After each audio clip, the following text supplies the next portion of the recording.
네, 주님께서 예루살렘 성에 입성하셔서 십자가에서 죽으시기까지 이 일주일 동안을 고난주간이라고 우리가 부르고 있습니다. 또한 거룩한 한 주간이라고 해서 성주간이라고도 부르기도 합니다. 자, 이 주간에 일어난 사건들 중에서 우리가 묵상하는데 빠뜨려서는 안 되는 중요한 사건이 바로 이 성전을 정화하신 사건입니다. 주님은 오늘 말씀에서 성전에 대해서 무엇이라고 한마디로 이야기하십니까? 13절에서 이야기하시듯이 내 집은 기도하는 집이라, 구약 성경대로는 내 집은 만민이 기도하는 집이라, 이렇게 성전에 대해서 한마디로 말씀하십니다. 즉 우리가 지금 예배하는 이 교회를 기도하는 집이라 말씀하신 겁니다. 기도한다는 것은 곧 예배를 가리킵니다. 예배를 영어로 worship이라고 하는데요, 그것은 was라는 말과 ship이라는 말이 합쳐진 말입니다. was라는 말은 가치라는 뜻입니다. ship은 그것을 이제 명사로 만들기 위해서 붙이는 꾸린말인데요, 그것에 합당한 어떤 것을 하는 행위 같은 것을 가리킵니다. 그러면 worship이란 무슨 뜻이 되냐면요, 가치에 맞게 대접해 드리는 어떤 행위를 가리키는 것입니다.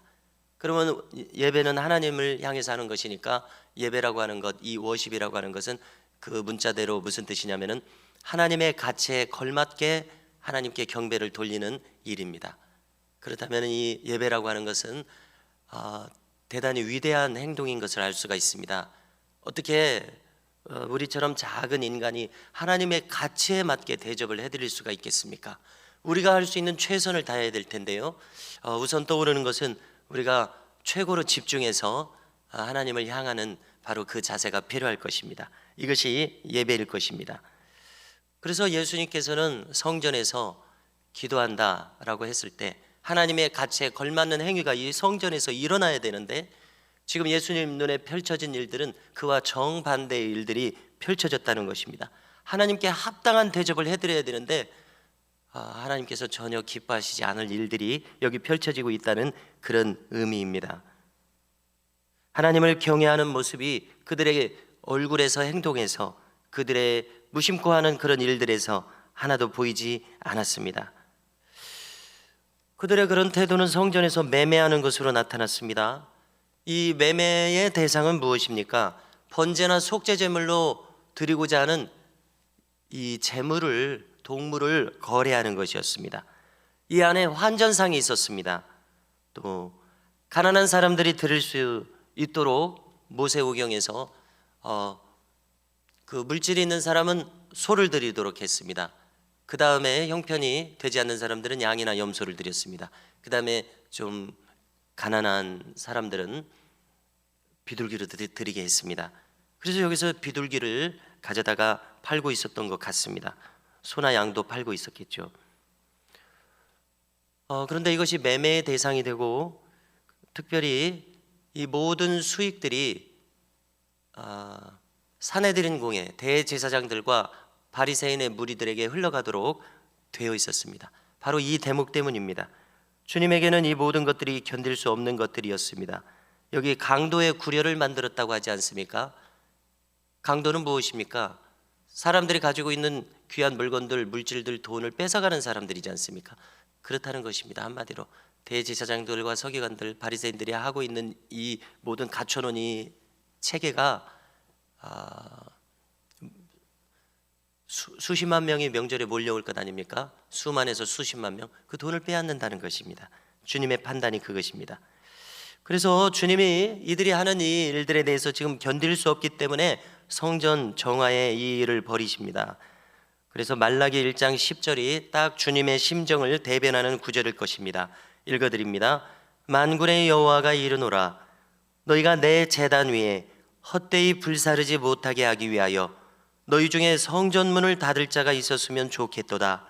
내가 너희를 기뻐하지 아니하며 너희가 손으로 드리는 것을 받지도 아니하리라.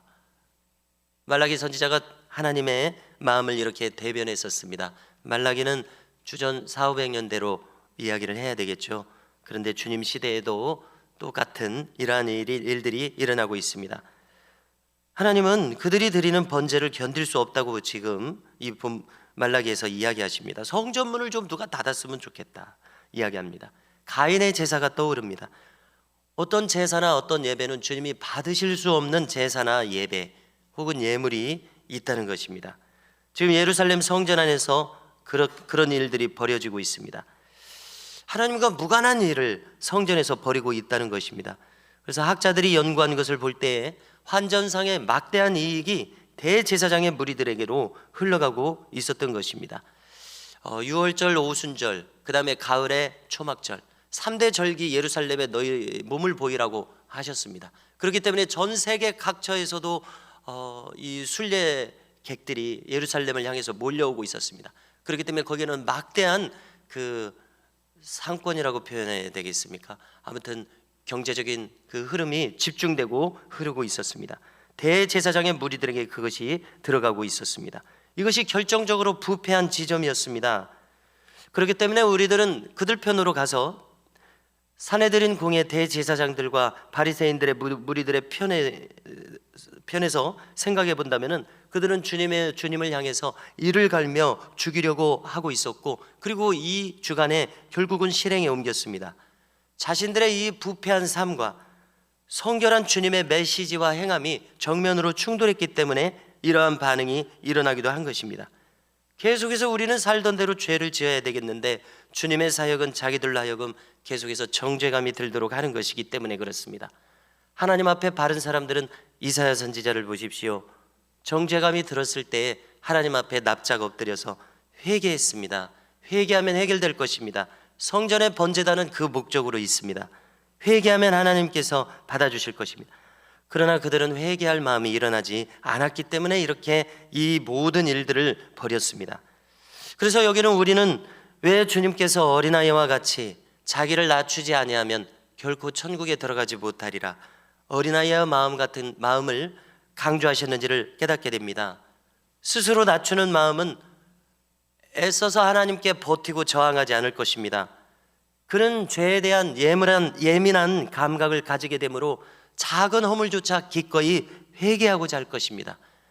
사도 바울이 나는 죄인 중에 괴수라고 계속해서 성령께서 그 마음을 주시는 것이겠죠. 하나님 앞에서 티끌만큼도 성결하기 위해서 몸부림치는 그와 같은 모습이 곧 어린아이와 같은 마음인 것을 우리가 알게 됩니다.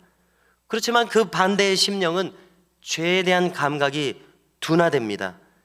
그래서 어떠한 일에 대해서도 회개할 동기부여 자체가 안 되고 그 다음에 고집스럽고 완악한 마음이 결코 부드러워지지 않게 됩니다. 이 대제사장의 무리들과 바리새인들이 얼마나 악에 찌들고 완악한 마음으로 변질되었는지 그 마음이 도무지 강팍하기만 한 것을 우리는 성경에서 읽게 됩니다. 그래서 이 장면에서 그들과 주님이 정면으로 지금 다시 충돌하고 있습니다. 그들은 주님에 대한 사사건건 분노하고 있습니다. 아직도 호산나 다윗의 자손이여 입성할 때 외치는 무리들의 소리가 있었던 것 같습니다. 그들은 그 소리가 거슬렸습니다. 이 소리가 들리냐고 예수님에게 항의합니다. 그리고 성전에서 환전상들 이 매매하는 모든 장면을 뒤엎는 것을 보고 분노했습니다. 오늘 본문에 보니까 15절입니까? 이상한 일에 대해서 예수님께 항의한다고 이야기합니다. 그들 눈에는 지금 이상한 일을 벌이고 있는 것입니다. 자기들은 정상이라고 생각하고 있는 것입니다. 그래서 예수님께 따졌습니다. 저 소리가 들리느냐? 16절에서 답하십니다. 그렇다. 아직도 들리고 있는 모양입니다. 어린아이와 젖먹이들의 입에서 나오는 찬미를 온전하게 하셨나이다 함을 너희가 읽어본 일이 없느냐? 당연히 읽어봤을 것입니다. 이 본문을 찾아보니까 시편 8편 2절입니다. 시편 8편은 다윗의 시편이라고 소개가 돼 있더라고요. 얼마나 그들이 다윗의 시라고 높이면서 애송하면서 이 시편을 사랑했겠습니까? 그 시편 8편 1절은 우리도 잘 아는 구절입니다. 읽어드리면요, 여호와 우리 주여 주의 이름이 온 땅에 어찌 그리 아름다운지요 주의 영광이 하늘을 덮었나이다. 아멘. 자, 다윗이 마치 10대 소년 시절에 불렀음직한 혹은 청년 시절에 아니면은 노년의 원숙한 마음에서 불렀을지 모를 그런 시편입니다. 온 세상의 광경을 보면서 하나님의 임재와 영광에 사로잡혀 있는 그 영광스러운 다윗의 표정이 보이는 듯합니다. 호산나 다윗의 자손이여, 어린아이들이 이렇게 외칠 때에 그 찬미 소리는 하나님을 사랑하는 사람들이 외치는 찬미 소리였습니다. 하나님을 갈망하는 사람들이 자연스럽게 하나님을 높이는 그런 소리였습니다. 예수님을 보고서 하나님을 발견하고서 우리를 구원하소서 본능처럼 외치는 외침이었을 것입니다. 그런데 저 바리새인들은 저 소리가 그렇게 거슬리고 분노하게 만듭니다. 그들의 향팍한 마음이 여기서도 드러나고 있습니다. 자, 그날을 일과를 마치고서 주님은 베다니로 가서 밤을 지내셨습니다. 그리고 다음 날 다시 성전으로 들어오셨습니다. 아침에 시장하셔서 옆에 있는 19절에 무화과 나무를 보면서 열매를 구하셨습니다. 그런데 열매를 얻지 못하십니다. 입만 무성합니다. 그러자 주님은 이제부터 영원토록 네가 열매를 맺지 못하리라 말씀하셨습니다. 그러자 곧 무화과 나무가 말라버렸다고 이야기합니다. 우리는 주님이 왜 이렇게 말씀하시고 무화과 나무가 또 말라버리는지 우리로서는 이해하기가 어렵습니다.